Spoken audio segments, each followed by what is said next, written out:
Congratulations to Alabama, Michigan, Georgia, and Cincinnati. You guys are all in, but not everybody was so lucky. We're going to go over 20 teams that didn't make the playoffs and the moments we knew they were not in. Starting with number 20, the Baylor Bears. Baylor went just 2-7 in 2020, so their odds of getting into the playoffs this year were very unlikely, but I could not leave them off the list given the season they had here in 2021. And just like the Bears did on the hardwood to some extent, they really did exceed expectations, albeit against a relatively weak out-of-conference schedule and a relatively weak Big 12 conference. It wasn't until their 9th game, a 2-point loss against TCU, a game they should have won, where we realized Baylor wouldn't be making it to the big party. But still, hell of a year though. I'm sure they'll take an 11-2 record, a Big 12 championship title, and wins over Iowa State, Oklahoma State, Texas, and Oklahoma. Baylor, there goes your playoff chances. Number 19, the Michigan State Spartans. Michigan State makes it towards the bottom of the list just like Baylor because last year they were 2-5, so they're a not so surprising playoff scratch in the thick of things. But kudos to Mel Tucker, man. He led the Spartans to a sizzling 8-0 start, including wins at Miami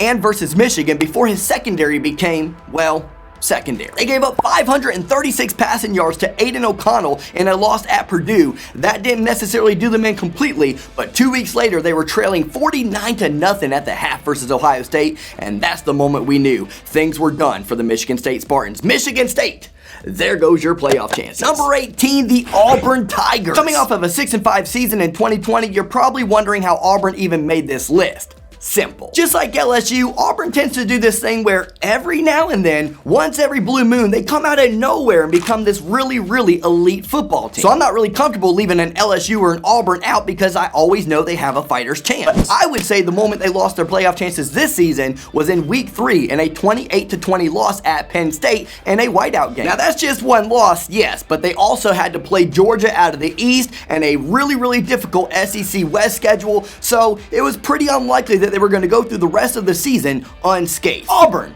there goes your playoff chances. Number 17, the Texas Longhorns. Texas came into this season ranked number 21, so I had to put them on this list, but like you, I knew Texas was gonna Texas. We already knew that Texas was coming in fighting with a limp when they lost to Arkansas 40-21, but then 4 weeks later, they lost in Red River Pandemonium against Oklahoma. Now, I don't think I need to remind Texas fans that they lost an 18-point lead midway through the third quarter, but in case they forgot, Texas would go on to lose their next 5 football games, including a 57-56 loss to Kansas. In football, Texas, there goes your playoff chances. Number 16, the Iowa Hawkeyes. In most seasons, playing in the Big Ten West, a team like Iowa is going to have a shot, but not much of one because the Big Ten East right now is really on top of its game. Now, most people are going to pick week 7 and 8 as the moment that Iowa lost their chance to make it to the playoffs, losing to Purdue and Wisconsin respectively in those weeks. However, I'm going to choose a win, yes, a win, in week 2, yes, week 2, against Iowa State 27-17. That was the moment I knew Iowa would not be in the top 4 at the end of the season. In that game, Spencer Petras had just 106 yards passing, and Iowa's offense only had 173 total yards. Were it not for 4, count them 4, Iowa State turnovers, Iowa would have been on the wrong end of things. That offense was never going to be a playoff caliber offense. Iowa, there goes your playoff chances. Number 15, the Iowa State Cyclone. It seems like as good of a time as any to go ahead and put the Cyclones on here. Honestly, man, I have nothing against Iowa State. I like their team as a whole, but they usually get overrated early into the season. This season, they were ranked 7th coming into things, and they ended up just 7-5. My vote for when I knew the Cyclones weren't going to make the playoffs was in just week 1, when they won 16-10 over Northern Iowa in a lousy performance. But I would also accept their week 2 loss against Iowa or their week 4 loss at Baylor as acceptable answers. Iowa State, there goes your playoff chances. Number 14, the LSU Tigers. Like I said earlier, I really don't like to count out LSU or Auburn because once every blue moon, they made it easy for me this season really quickly, losing 38-27 against UCLA, a basketball school, and giving up 470 yards of total offense. Seems like the Tigers eliminated themselves and their coach a little early this season. They got rid of Coach O, gave him the axe in week 7 in a win over Florida. Listen, I really like LSU, but I do not like Brian Kelly, so for now, it's No Tigers. LSU, there goes your playoff chances. Number 13, the Utah Utes. Man, this team finished things on a tear this season, didn't they? The Utes won their final 6 games and 9 of their last 10 en route to a Pac-12 championship. It's crazy to look back at their schedule and see that their 3 losses were against BYU, San Diego State, and Oregon State. All 3 of those teams had pretty good seasons for their programs, but I think most people would agree that Utah is better than those 3 teams. I don't think the week 2 loss against BYU did them in per se, but things were solidified for sure the next week when they lost to the Aztecs. Utah,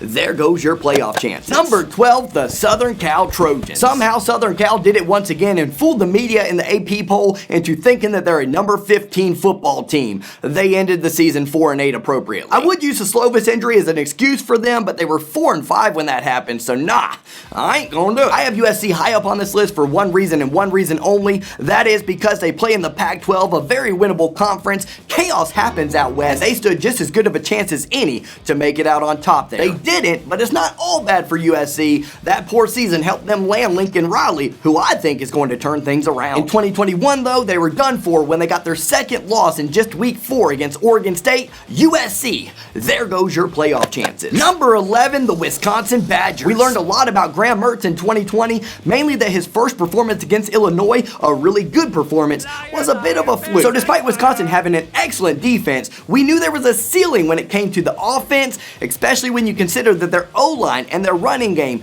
just weren't as good as usual. But they still had a shot in 2021, playing in a division that has a lot of question marks. And while they found their groove later on, winning 7 out of their last 8, they were done for pretty early into things in just week 3 when they suffered their second loss, a blowout loss to Notre Dame, 41-13. Wisconsin, there goes your playoff chances. Number 10, the Penn State Nittany Lions. I was optimistic about Penn State coming into 2021. They started out 0-5 in 2020, but then won their next 4 ball games. So when I looked at that roster and I saw the experience of Sean Clifford, a burner in Jahan Dotson, and the emergence of Kevon Lee, as well as a reliable defense, I thought this team could mean business in 2021. So much so that I bought Michigan Penn State tickets early because I was expecting a fun, wild night atmosphere. It was still fun, but I thought it was going to be a night game. I thought they were going to be 8-1 coming into that game, with their sole loss being a loss at Ohio State, but that Sean Clifford injury was really the moment where things went downhill. The Nittany Lions' effort to win at an ever so boisterous Kinnick Stadium was intercepted 4 times over. A 20-10 Week 6 lead was blown, and a week later they lost to Illinois 20-18 in 9 overtimes in one of the ugliest college football games of all time. Penn State,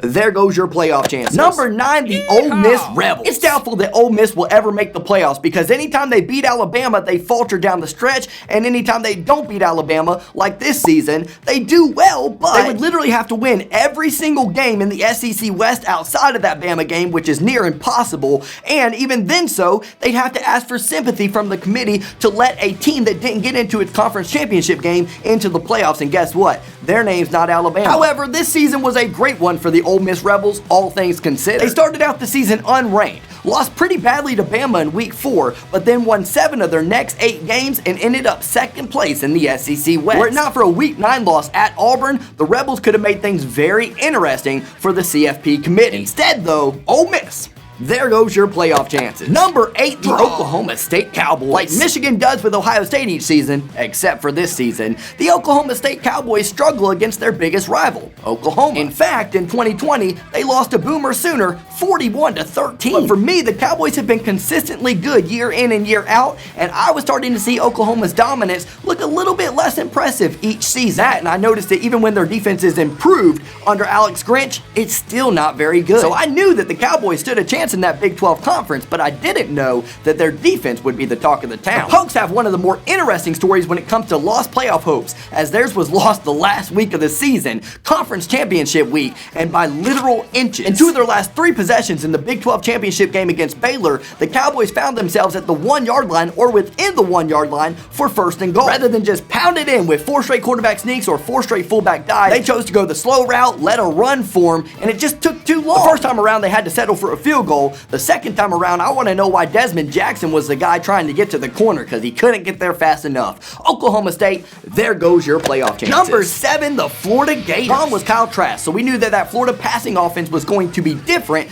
probably worse in 2021. That running game was legitimate though, so much so that they went for 245 yards and 5.7 yards per carry against now one seed in the playoffs, Alabama. They barely lost that game, losing 31-29 after a failed 2-point conversion attempt to tie things up. So things were looking okay for Florida until 2 weeks later they put up just 13 points against Kentucky. We realized their offense was anemic and they suffered their second loss of the season. The rest, like Dan Mullen, is history. Florida, there goes your playoff chances. Number 6, the Oregon Ducks. Duck Nation was buzzing and elated after winning 35-28 against number 3 Ohio State in the shoe. Some Oregon fans were so confident they were telling me that the only way they'll see Ohio State again or my Michigan team was in the college football playoffs. I like you guys, I like Oregon in general, but we're in the playoffs and I don't see you guys inside. That's because you lost to lowly Stanford late in the game, committed a lot of undisciplined penalties, then you went on to win 5 straight and put yourself back into the thick of things. Then you met your match in the Utah Utes. They blew you out both times, 38-7 and 38-3, the former of which is when you were officially eliminated from the playoffs after your second loss. Oregon, there goes your playoff chances. Number 5, the Texas A&M Aggies. A&M entered the season in the number 6 slot, but I say about them the same thing that I said about Ole Miss earlier. Both are two of the only teams that have been able to beat Nick Saban and Alabama multiple times, but they always end up having baffling losses afterwards. The good news for A&M, if there is any here, is that they actually suffered 2 of those losses before the Bama game this time around, so there wasn't as much of a letdown. The Aggies received strike 1 in a Week 4 loss against Arkansas 20-10, and then trailed all of the second half and could not come back against Mississippi State in a 26-22 loss. Also good news, I really don't think A&M would have had that win against Alabama had they not already suffered those 2 losses. Those 2 losses allowed them to play a little bit loose and get that dub. Texas A&M, there goes your playoff chances. Number 4, the Notre Dame Fighting Irish. Notre Dame not having a conference championship game can either hurt them or help them depending on how the season plays out. Wisconsin, Virginia Tech, Southern Cal, North Carolina, Virginia, and Stanford, all of those could have been good wins for Notre Dame had those teams played up to the caliber that they had played in the past. But a lot of them, most of them in fact, did not. So the one that could help them out actually happened in Week 5, and at the time we didn't want to believe it, but that was when Notre Dame's playoff hopes were dashed. They lost to Cincinnati, who is in the playoffs now, 24-13, and as a result, they couldn't jump them, and who else were they going to jump ahead of? Michigan? Nope. Georgia? Nope. Alabama? Nope. Notre Dame, there goes your playoff chances. Number 3, the Oklahoma Sooners. Despite having a pretty good season statistically, I think most of us, including Oklahoma fans, can agree that Spencer Rattler was never going to be Jalen Hurts, Kyler Murray, or Baker Mayfield. He just never had that it factor. So when he was benched during the Texas game in favor of Caleb Williams, and then Caleb Williams brought them all the way back and got that W, not a ton of us were shocked. Many people are going to say Oklahoma's playoff chances weren't officially dashed until the last week of the season and a loss against Oklahoma State in Bedlam. But I'm not many, because to me, Oklahoma was out of things the week that they won 40-35 against an eventual 2-10 Tulane football team. It told me that their defense was still not where it needed to be, and unless this was going to be Cam Newton's Auburn 2.0 team and they were going to get lucky week in and week out, they were never going to make the playoffs. Oklahoma,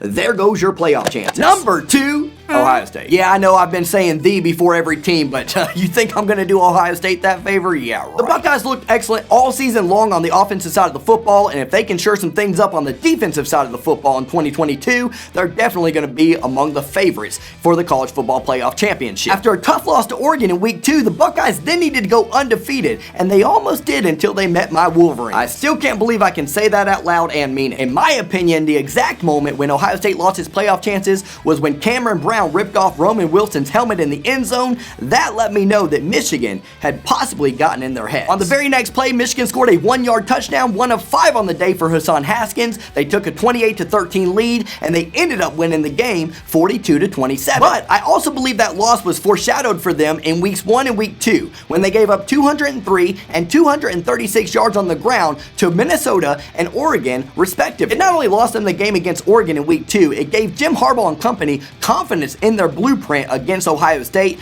at least in 2021. It brings me great joy to say this. Ohio State, there goes your playoff chances.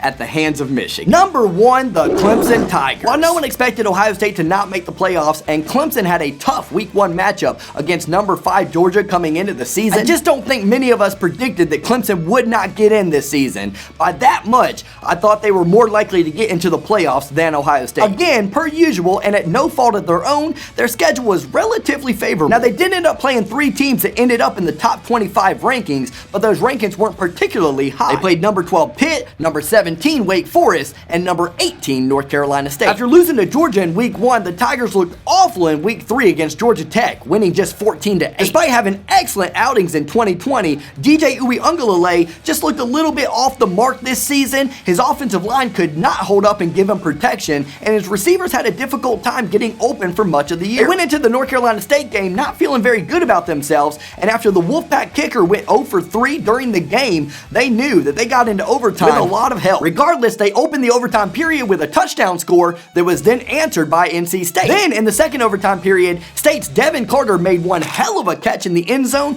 to put the Wolfpack up 6. The 2-point conversion failed. That was the moment that did Clemson in, as they only gained 5 yards on their next 4 plays. Well, that's a turnover on downs. Clemson, there goes your playoff chances. Hey, I thank you for watching. If you like college football comedy skits, you're going to enjoy this one. It's called the Jim Harbaugh Apologist. It's kind of like a mock courtroom scene. It's funny, and wow, what a difference a year makes. This was made in 2020. So I apologize, Jim Harbaugh. Hope you guys enjoyed this video. Hope you enjoyed that one. Take care, God bless, and subscribe to the channel if you liked it.